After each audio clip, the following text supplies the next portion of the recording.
Hi, my name is Tess. Welcome to Dusty Betty. Today I'm bringing you a review of the GT Sensor Carbon Elite.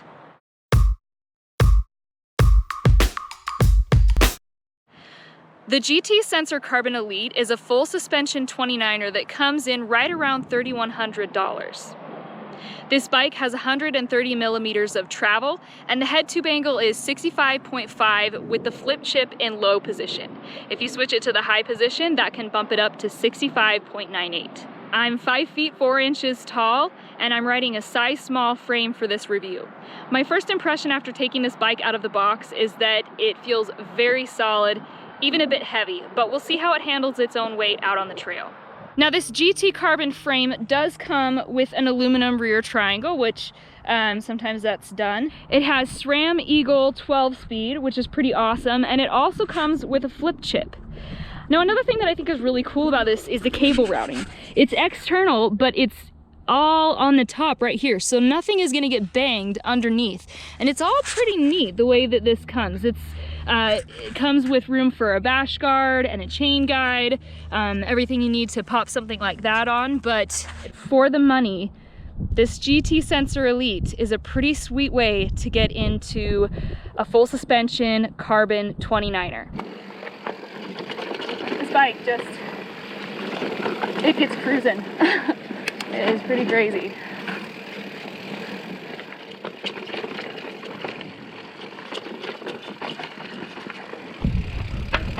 Hello, Morgani.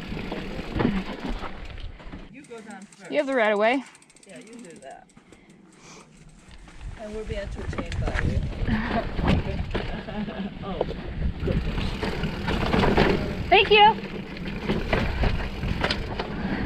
I will say on the climbs, this bike does bob quite a bit. Now, you can lock it out or partially lock it out, but personally, I tend to favor, in my personal bikes, one that doesn't require that just has a firm enough suspension platform for pedaling. But it has that capability. Another thing I noticed about this bike when I first got on it was that the reach feels quite short. It's a pretty short bike. So yeah, that feels very different. I feel as soon as I stand up on the pedals, I'm like right over the front end, which isn't always necessarily a bad thing, but I tend to like, you know, I'm definitely used to a longer bike. On the downhills, I don't have quite the same confidence, but it's not bad.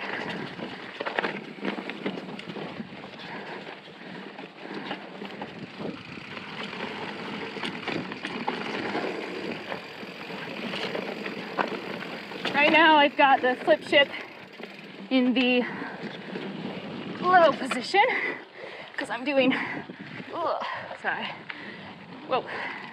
I'm doing mostly downhill at the moment, but you know, Sedona, nothing's ever all down.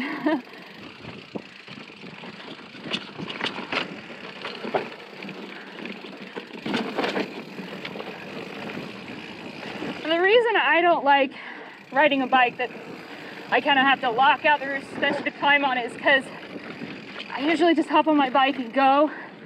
And usually what ends up happening is I finish the climb and forget to open that back up and then just beat myself to crap all the way down when I could be having more fun. So that's me. I know some people don't have a problem with it, but I just know for me it's like, in reality, I'm just not going to remember to mess with it. So it's definitely a bonus, but you might find it worth your while to get something that you have to open and close the suspension at certain points of your ride. This bike does come tubeless ready.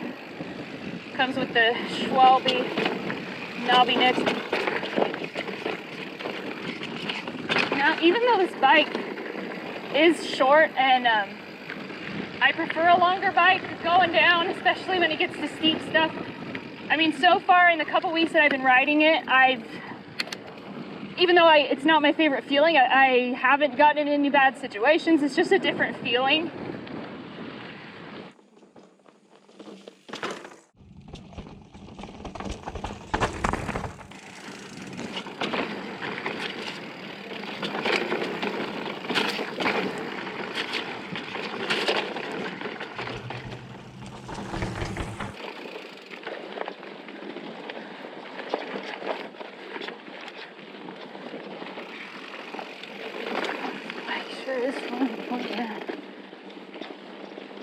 So the idea of the flip chip is that even though that's just a slight change in position, it does allow you to change the geometry slightly.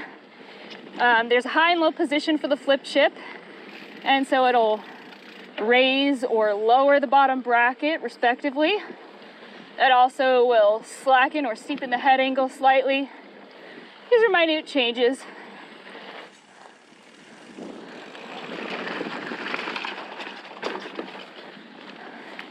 Now I will say I definitely can tell that it's bobbing less on the climbs with the suspension locked. So if you're someone who doesn't mind flipping that position, take note of that.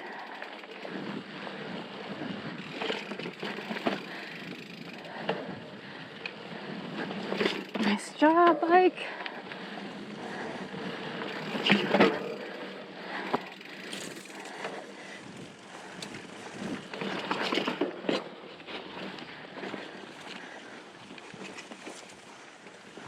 Climbing up the wash, climbing up the wash.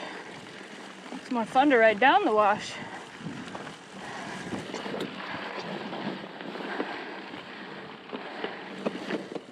It's very capable as a climber, but you can find easier climbing bikes. I'll say that. So I had a couple of weeks with the GT Sensor Elite in Tucson, Arizona, as well as Sedona. I've got my husband Steve with me from the YouTube channel Hardtail Party, and we thought we would share some of our thoughts. So how would you rate this bike as a climber on a scale of 1 to 10?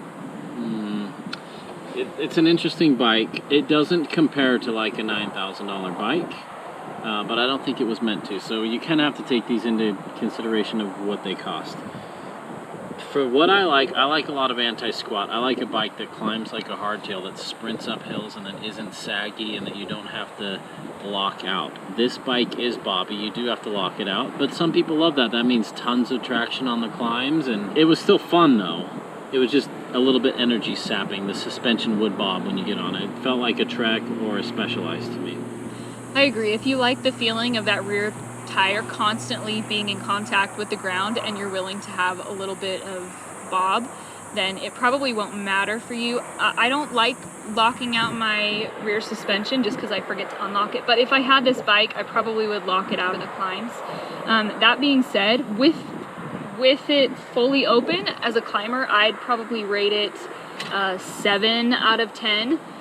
With it locked out, maybe say an 8 out of 10, which is still pretty good, especially with what you're getting. And I was worried about the weight of the bike because it felt a bit like a tank when I took it out of the box, but it wasn't really that big of an issue once I got it out on the trail. Those tiny 29-inch wheels just sail over everything, and it wasn't bad at all. I agree. I would give it a 7 out of 10. I locked it out and started climbing on it, and it's still bobbed a little bit. I don't like bobs. I do a lot of standing up, sprinting climbing, like getting up 2-foot ledges and technical stuff. And I prefer a more efficient rear end. But so once it started bobbing, even locked out, I just left it open and just said, well, whatever, it's gonna bob. I don't care. I'm just gonna ride it and have fun. And it sucked a little bit of energy out. It bobbed about like a Trek or a Specialized to me, or a 4-bar. For those who live in like rocky, rooty spots that want constant contact, I think you're gonna love it. But for what I like, I'd probably give it a 7 out of 10 climbing. How would you rate this bike as a descender? Oh man, this bike's super fun. I'm a geometry nerd. It's got a 65-degree head angle, and on a 29er, that's a really cool combination. This bike was super fun.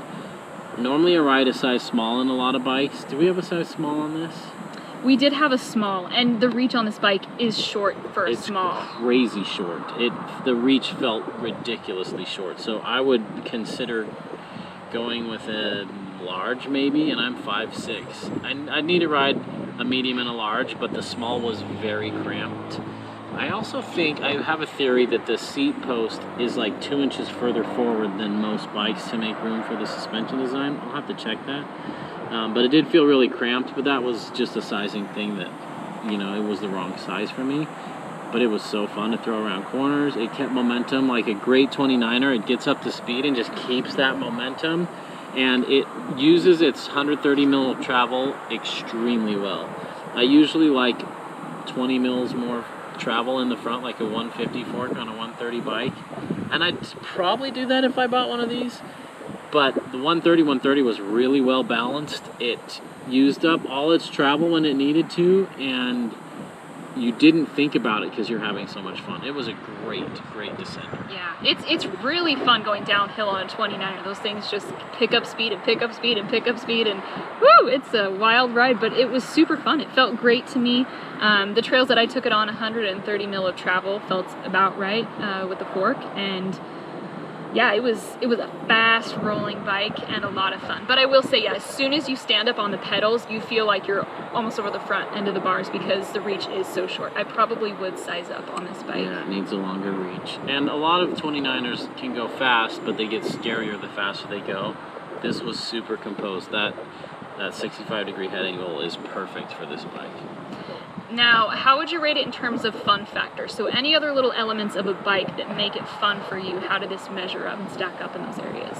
This was a very fun bike, especially when you factor in the price. It corners extremely well. I loved how this cornered. It has a little bit longer chainstay than I typically like, so it's a little bit harder for wheelies and manuals and bunny hops over things. But if you're not doing that a lot, which to be honest, 99% of riders don't, don't bunny hop 50 times on a trail, you're going to like this. It's a little more stable. The rear end's a little bit longer, which makes it corner super well. It makes it stay on line really well. It was a really fun bike. It wanted to get airborne. I was just grinning the whole time down, and I completely forgot I was on a $3,000 bike. Yeah, I forgot too that I was on a 29er because it cornered a lot better than other 29ers that I've been on. It whipped through tight successive corners really well and were really fun. The one exception I would say is I did most of my riding on this bike with the flip chip in the low position. When I turned it to the high position, that was when it felt a little more like a 29er, but it still wasn't bad. I mean, it's such a small difference. So in terms of fun, for what it is, especially price point, I would say an 8 out of 10. I even did a couple of just little bunny hops over rocks and things in the trail. And I guess one good thing about the fact that it's so short, it did feel like it was easy to kind of over little things. So I'd give it a 9.5 on the fun factor. This was a fun bike, and it's super planted and it's super plush, but it doesn't wallow. So it's not like when you pump into corners, it doesn't just squish in them, but it completely ate bumps that I didn't think it would. Super fun. And I will say this too, it was actually a really fun pumping bike. When I was on some trails that kind of had some roll that you can pump through, I think a lot of that is probably the 29er-ness of it, that it just picks up momentum. It had enough, support there that it didn't blow through it. It was fun. Yeah. And this bike does really well on square edge hits. So rocks that are square, like a brick. A lot of suspensions, you hit the brick and it just feels like you hit a brick. But this was a very plush bike, and it felt like more than 130 mil travel. Yeah, and so, for me, I'm 5'4". I, haven't loved a lot of 29ers. I could have some fun on this. Yeah, same here. I'm 5'6". I usually don't prefer 29ers, but this bike was a blast. The last category that I wanted to rate this bike on was value. So Steve is definitely my bike spec, knows all the deets guy. So how do you feel like this bike does in terms of value, what you're getting for the cost? Yeah, this is an 11 out of 10. The value is unreal on this. And if you don't need, so the front triangle's carbon, the rear's aluminum, you cannot find, a Yeti carbon bike, just the frame costs $800 more than this entire bike. So that kind of puts it into perspective. So carbon front triangle, aluminum rear triangle. So I guess you can't call it a fully carbon bike, but holy cow. For this price, what's the price? $3,000? Yeah, just over $3,100, yeah. $3,100? That's incredible. And the spec is amazing. It's got a dropper, it's got tubeless ready wheels and tires. It comes with good components for the price. It's really impressive for the value. I thought the SRAM Eagle NX was great. And probably the one upgrade that I would make to it is just maybe throw some quick release axles on it. But that's true. But still, for what you're getting for that amount of money, it's a really good value. So I would say for value, I'd probably give it 10 out of 10 because it doesn't Yeah. really get much better than that. Yeah, I mean, I can only think of one other full suspension bike that is even close to that price point. But if you don't need carbon, which many people won't, you can get it even cheaper. And Yeah. so if you're on a budget and you're looking for your first serious mountain bike, you would do so well with one of these. It is such a good option out there. Most riders will not find the limits of this bike. I know I didn't. It wants to go so fast. I was like, whoa, Nelly. We took it on some Black Diamond trails in Sedona with some big stuff. And if you told me it was a 150 bike, I completely would have believed it. You have to do some serious stuff to push this to its limit. And I think like a 130, maybe 140 mil 29er is the perfect bike for 98% of the trails in the US. So I definitely wouldn't shy away from this bike. I think it is a great one, and it is definitely worth looking at because you can have some wicked fun on this thing. Yeah, just make sure you try one, throw a leg over one. There's a lot of great GT dealers. In fact, Whistler has their whole demo fleet of GTs. You can try these out, but find one that fits you because the size was holding me back, and I'm normally a small or medium in most bike companies, but that reach was so short, I think I might be large. It's interesting.